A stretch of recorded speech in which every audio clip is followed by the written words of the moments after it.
from? You doing all right out there?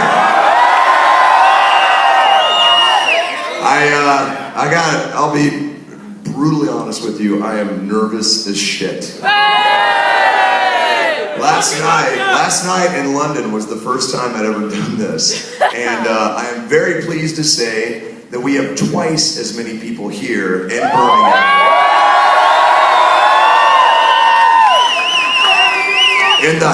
In the town that heavy metal built. Are you ready to have some fun with me? I will say this, man.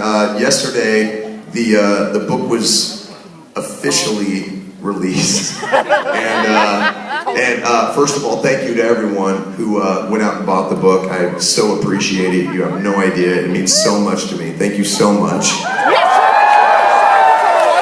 And I will say that it was released yesterday, and as of last night, it was #1 on Amazon UK.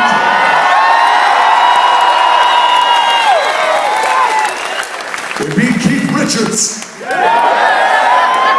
that takes something, man. I mean, that guy's gonna live longer than the fucking cockroaches in this one. So thank you very much. What we're gonna do is I'm gonna read to you from this tawdry little piece of literature right here. I know, look at that fucker. Some scruff, some horns. We were in the fucking. We were at the signing today at Waterstones, and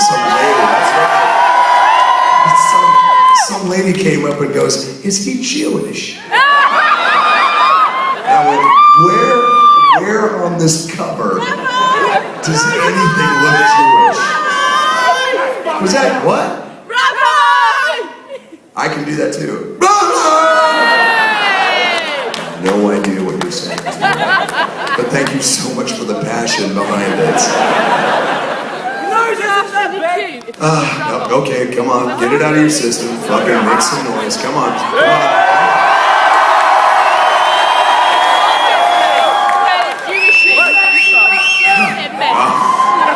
From your lips, son.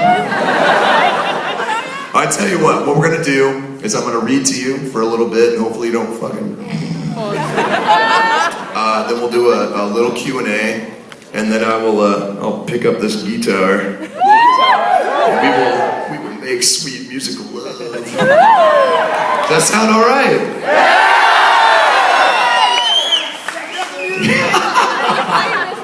You be careful. And I am taking requests later on, so get as weird as you can, but I make no promises that I can actually play some of that shit. What's that? What the fuck is it with you people? I'm sure, like people like Martin Scorsese, they go to these things and they don't get dudes going, "Take your top off." I would, but I didn't shave. So I'm not.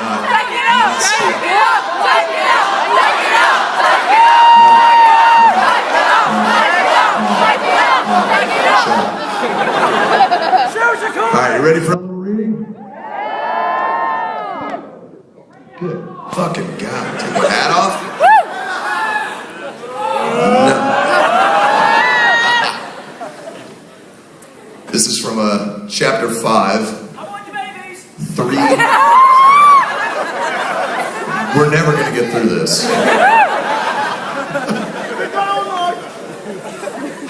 God, I love you crazy bastards. This is from a chapter called Three-Toed Sloth. Big sloth fans here in Birmingham. Barely get it up. Alright, here we go. Sloth. Are you fucking kidding me? Sloth? He was the guy from the Goonies with the crooked face and the fucked up chiclets, right? Sloth? Hey, you guys! Rocky Road? I cannot cannot believe I even have to write this fucking chapter, let alone defend it. Okay, here we go. Sloth, for the layman, is laziness, albeit extreme laziness. Some might say it is more complicated than that. But really it is merely being lazy. It is that simple. It is that simple. No weapons, no drugs, no fucking, just laying there. It is doing nothing, pure, unadulterated, true blue, sweet, sassy, American nothing. It is the vacuum of the human propensity for innovation, the other end of busy. Sloth is absence in attendance. Sloth is the leech on the heart of ingenuity. He also loved junk and helped stop the Fratellis, which was kind of heartwarming because he was a Fratelli, but he helped the kids get away and held the rock so the kids could escape and... Sorry.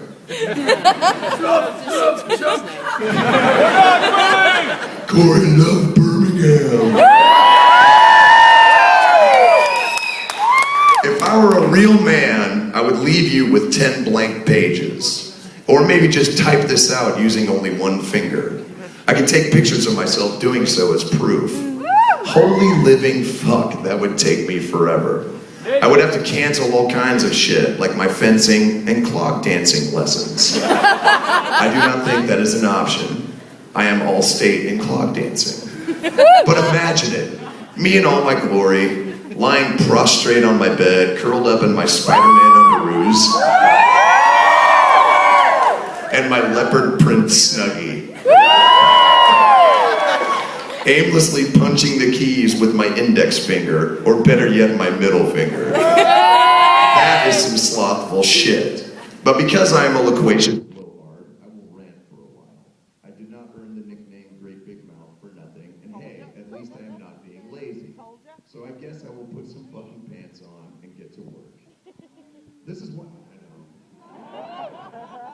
This is one of those concepts that just straight bother me on both sides of the debate.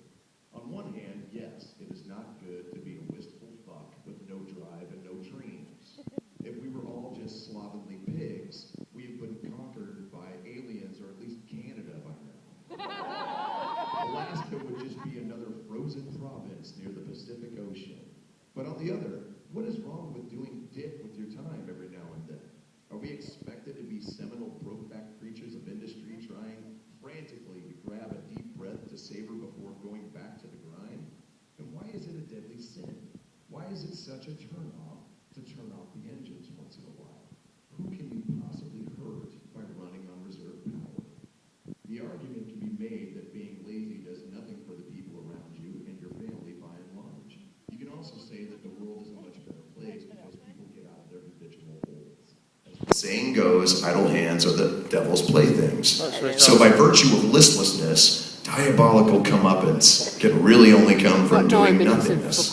Now, personally, I cannot give a fat-fisted lady on pay-per-view if someone chooses to be slothful or not, just as long as my French fries are in the bag when I exit the drive-thru. But some take it to a level that requires so much effort that it cannot be considered slothfulness by its very definition. Like Bill Cosby said, it takes hard work to keep from working.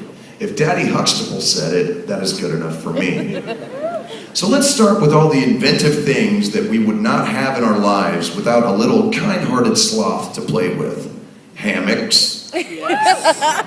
Lazy boys. Waterbeds. Motorized rascals. Those grabby things they make for people with short arms. Microwaves. Beer hats. Lazy Susan. That newfangled set of fingernail clippers that has more attachments than a Swiss Army knife.